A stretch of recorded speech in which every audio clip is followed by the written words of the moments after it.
ये मैं क्या देख रहा हूं बाला? स्वयं श्रीनिवास हमसे मिलने आए हैं। ये तो चमत्कार हो गया। आओ श्रीनिवास, आओ। क्या उपहास करते हैं राजकुमार वासु। मैं तो एक सामान्य नागरिक हूँ। कुछ ही समय पहले आपके इस सुंदर वेंकटगिरी में आया हूँ। बड़ा अच्छा लग रहा है और सब आप ही की कृपा है। वैसे ये तलवार बड़ी ही धारदार लग रही है। धारदार तलवार हो तो थोड़ा संभल के कार्य कीजिए, क्या पता कब चोट लग जाए। राजकुमारों को तलवारों से कैसे खेलना है,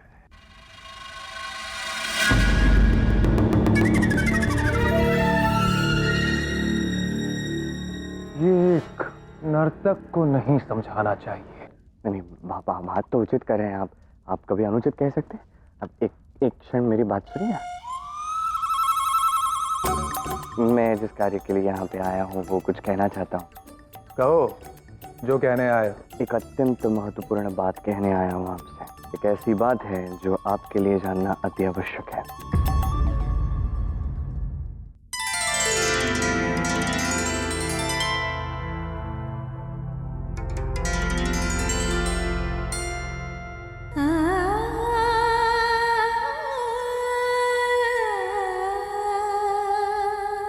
आज मेरा किया प्रत्येक श्रृंगार तुम्हारे नाम का है श्रीनिवास। बस अब तुम्हारे आने की देर है।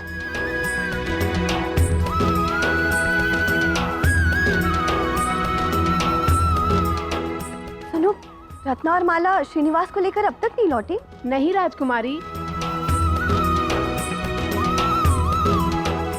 अब तो मुझे ये प्रतीक्षा भी अच्छी लगने लगी है, क्योंकि मुझे विश्वास है कि आज का दिवस मेरे जीवन का सबसे सुखद दिवस होगा। मैं पहले ही कहता हूँ, आज का यह दिवस अत्यंत कठिन होने वाला है। कठिन होगा क्योंकि मैं वो बात बताऊंगा जो केवल आपके लिए ही नहीं, केवल राजकुमारी के लिए ही नहीं, राजा आकाश और वेंकटगिरी के लिए भी अत्यंत आवश्यक है। ये बात सभी को प्रभावित करती है और वो बात ये है कि ऋषि भृगु ने राजकुमारी पद्मावती के स्वयंवर के लिए जो तिथि दी है वो तिथि अनुचित है। ये उचित नहीं है, इससे क्या तात्पर्य है तुम्हारा? तात्पर्य ये है कि तिथि अनुचित है। देखिए, मैं सत्य कह रहा हूँ और आपको इसलिए बता रहा हूँ कि आपका उत्तरदायित्व है अपनी बहन राजकुमारी पद्मावती का स्वयंवर करवाना। आप ही ने सभी को निमंत्रण भेजा है। अब सोच कर देखिए, यदि मुहूर्त ही अनुचित होगा तो भला कोई क्यों आना चाहेगा इस स्वयंवर में? क्यों विवाह करना चाहेगा आपकी बहन राजकुमारी पद्मावती के साथ? कोई आएगा ही नहीं, सबको ज्ञात हो जाएगा और सबसे अधिक अपमान होगा राजकुमारी पद्मावती का, राजा आकाश का, समस्त वेंकटगिरी का, और सबसे अधिक अपमान होगा आपका। क्यों ना हो, आपके कहने पे सब आएंगे तो आप ही को बोलेंगे ना। तुम ऐसे कैसे कह सकते हो कि जो ऋषि भृगु ने स्वयंवर की तिथि दी है वो अनुचित है? देखिए, भूल जो है इंद्र से भी होती है। अब जितना ज्ञान मुझे प्राप्त है उसके अनुसार यदि मैं आपको बताऊं तो ऋषि भृगु ने पद्मावती के स्वयंवर के लिए जो तिथि निर्धारित की है उस समय पर रेवती नक्षत्र का वो ग्रह जो राजकुमारी पद्मावती के लिए सबसे अधिक शुभ है वो तो ढल ही जाएगा। फिर क्या लाभ है? ये कैसे संभव है? तुम ऋषि भृगु के ज्योतिष विद्या को चुनौती दे रहे हो। वो कदापि भूल नहीं कर सकते। मुझे पता है आपको मेरी बात पर तो विश्वास नहीं होगा, इसीलिए मैं आपको कुछ दिखाना चाहता हूँ।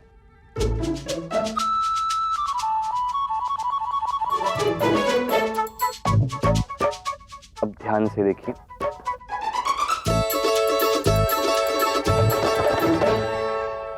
तुम पंचांग जानते हो? हाँ, आता है। देखिए राजकुमार, भी आपके समक्ष है। अब आप स्वयं देख लीजिए।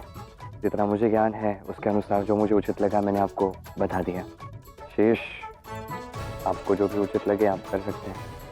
मैं चलता हूँ। क्या सोच रहे हो कुमार? यही श्रेष्ठ अवसर। जाकर महाराज आकाश से कहिए कि ये श्रीनिवास महर्षि भृगु की बुद्धिमत्ता समझ पर प्रश्न चिन्ह लगा रहा है। सोने पे सुहागा तब होगा जब ये सूचना पहुंचेगी महर्षि भृगु तक। वे अत्यंत क्रोधित होंगे, संभवतः क्रोधवश वो इसे श्राप भी दे दे और महाराज आकाश भी इसे अवश्य दंडित करेंगे। और यदि इसके कथन में किंचित मात्र भी सत्य है तो भी लोग आपकी प्रशंसा करेंगे। वो कहेंगे कि आपने अपनी प्रिय बहन के जीवन को अनर्थ से बचा लिया। दोनों ओर से लाभ आपका ही है। रुको श्रीनिवास,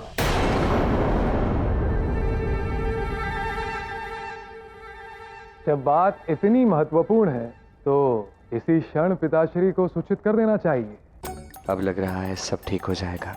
मेरे बिना कुछ कहे पद्मावती को स्वयं ज्ञात हो जाएगा कि हम दोनों के मध्य में प्रेम का संबंध संभव नहीं है। चलो मेरे साथ।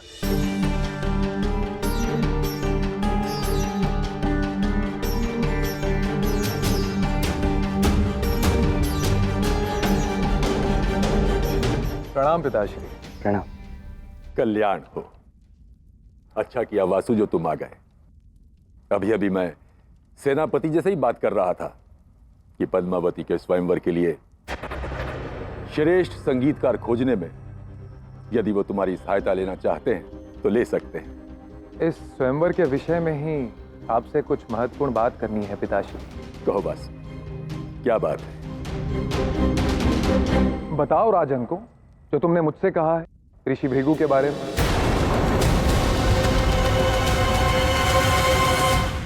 श्रीनिवास, ऋषि भृगु के विषय में तुम क्या कहना चाहते हो? क्षमा कीजिए राजन, मैं एक साधारण व्यक्ति हूँ, किंतु जितना भी ज्ञान मुझे प्राप्त है उसके अनुसार मुझे ऐसा लगता है कि महर्षि भृगु से एक बहुत बड़ी भूल हुई है। भूल? वो भी ऋषि भृगु से?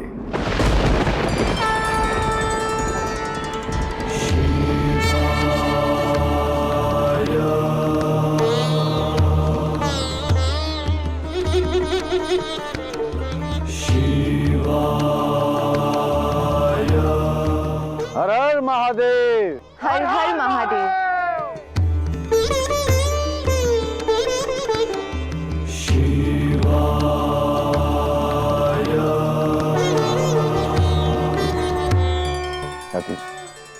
आज मैं आश्रम में ध्यान लगाऊंगा, मुझे समय लगेगा।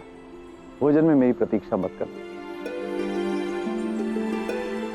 आप लोग घर जाओ।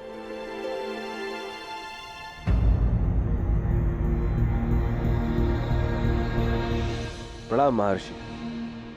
आप यहाँ? क्षमा करें, किंतु आपको महाराज आकाश ने शीघ्र ही महल बुलाया है। आप इसी क्षण हमारे साथ चलें। इसी क्षण तो मैं नहीं आ सकता हूँ, ये मेरे ध्यान का समय है। ध्यान के पश्चात आ जाऊंगा। बात आपकी प्रतिष्ठा की है महर्षि। बाबा की प्रतिष्ठा? क्या तात्पर्य है तुम्हारा? श्रीनिवास आया था महल में। उसने महाराज आकाश से भेंट की और ये बताया कि महर्षि ने जो समय निश्चित किया था राजकुमारी पद्मावती के विवाह के लिए, वो समय अनुचित है। श्रीनिवास ने ऐसा कहा? हाँ। अब इसी कारणवश महाराज आकाश आपसे भेंट करना चाहते हैं, जिससे इस समस्या का समाधान निकाला जा सके। उचित है, मैं इसी क्षण आपके साथ चलूंगा।